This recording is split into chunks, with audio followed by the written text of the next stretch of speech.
living room's on the right, and there's a bar. Help yourself to a drink, and I shall run up to the West Wing and find Uncle Edward. I know the living room's on the right. I know there's a bar. I've been here many times, and why the hell can't you just say I'm going to trot upstairs like the rest of us peasants? You enjoy putting me down, don't you? I don't know you well enough to put you down, and you don't know me well enough to try to put me in my place. Don't be so sensitive. There happens to be 4 wings in this house. Terrific. So why don't you trot on upstairs and try to find Uncle Eddie? Look, I'm only going to be here an hour. That's all I got to spare. If you ain't back, I'm leaving. With the silverware. You are impossible. Actually, those that knows calls it savoir-faire, my petit poulet. Not bad for first-year French, kid. My heart.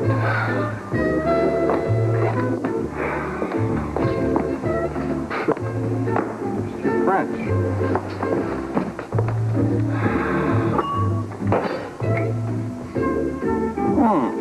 Private stock, no doubt. Uncle Edward, it's Napoleon Brandy. Actually, it isn't. There's no such thing as Napoleon Brandy. It's the only thing he brought back from the Russian campaign. Thank you very much. Ah, yes, here we are. This is, Chinese. Painted on silk. Gorgeous but dull. Something rather like a procession, I would say. Yeah. There you go. Ah, here we are, 19th century, no doubt. There are the young geishas under those nut palm trees, whatever they have in Japan. Very good, very good. Now, this is nice. Oh, no. Oh, no, no. Now, this is terrible. What a shame. A veritable hoax. Flemish. Obviously a Bruegel copy. These people are being ripped off. Suckers. Oh, I remember this from that last garage sale I was at. Are you always this outrageous? Only when I'm envious. You'd like to live like this, wouldn't you? Alex, I had a taste of the finer things once. And? And I like what money can buy. I don't deny it. Why, indeed. There's nothing wrong in wanting things, Luke. So, did you trot upstairs to the West Wing and find Uncle Eddie? Yes, he'll be down shortly. Why didn't you comment on what I just said, that there's nothing wrong in wanting things? Because I don't think there is anything wrong in wanting things. It's when you can't get them. The problem occurs because it makes you ugly and bitter. You sound like a man that knows. I want things money can't buy, Alex. Money can buy everything. Almost everything. Well, Luke, Edward. I'm glad to see you again. Good evening, Mr. Quartermain. I thank you for driving my niece home. Oh, it was my pleasure. Your niece feels that perhaps I was a bit hasty in turning down your job offer. Oh, well, I never like to pressure a man, Luke. But of course, I'd be delighted if you feel you'd like to reconsider. Well, I don't see any harm in going into the matter in a little more detail. No, I suppose not. Of course, the whole thing's entirely up to you.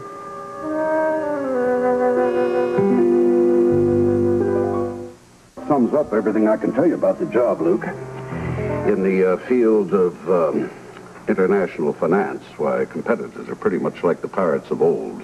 They steal from one another whenever they can. We have something our competitor wants, and that's why it's very important to us to find out if a certain family by the name of Cassadine happens to be in Port Charles.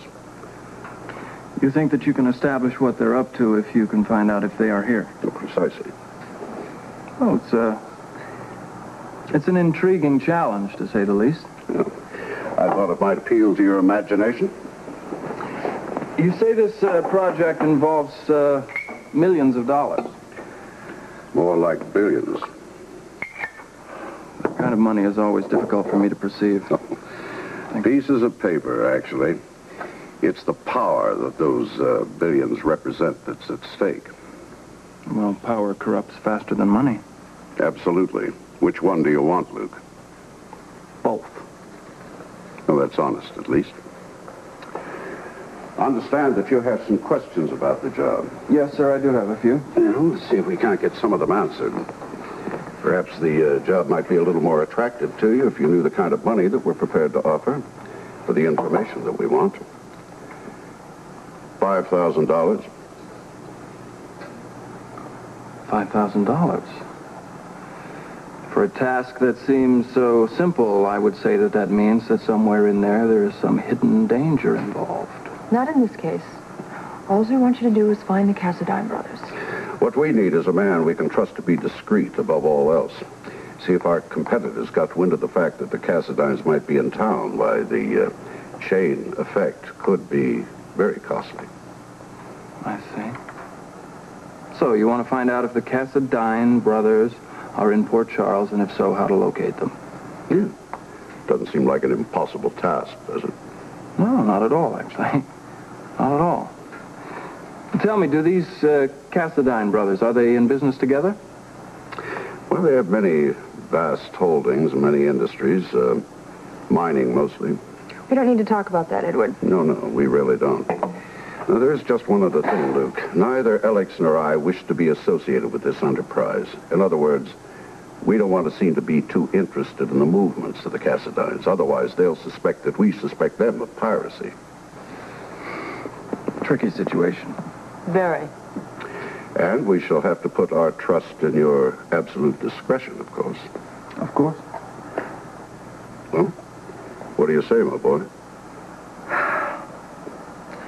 I say it ain't easy to walk away from $5,000. Will you take the job, then? I don't know. I would take the job in a second. If you could prove to me that this whole thing is legal.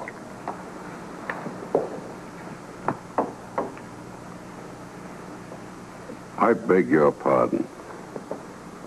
Sir, I don't mean to offend you, but I've been burned very, very badly by a man named Frank Smith, who also had a great deal of money. I would like to work for you. I would like this job. But I need to know that it's clean, and I mean clean as a whistle. You have the word of Edward Quartermain on that, young man. Good enough for me. Then you're with us. Ma'am, looks like you just bought yourself Super Sleuth. Wonderful. Luke, thank you. It will take luck, but I'll find them whoever and wherever they are. Well, I wish I could have told you more. Actually, sir, you told me everything I wanted to hear. I would like to apologize again to you if I offended you by asking you to assure me that this job was legal. Oh, I understand. All that yellow journalism must have been difficult. Yeah. Well, among other things, it causes every cop I pass in the street or anywhere else to whirl around and look at me like I'm supposed to be plastered on the station house wall or something. But I'm sure when they recognized you, they apologized and shook your hand. Not always. But you're a hero. Thoroughly respectable. Right, Alex.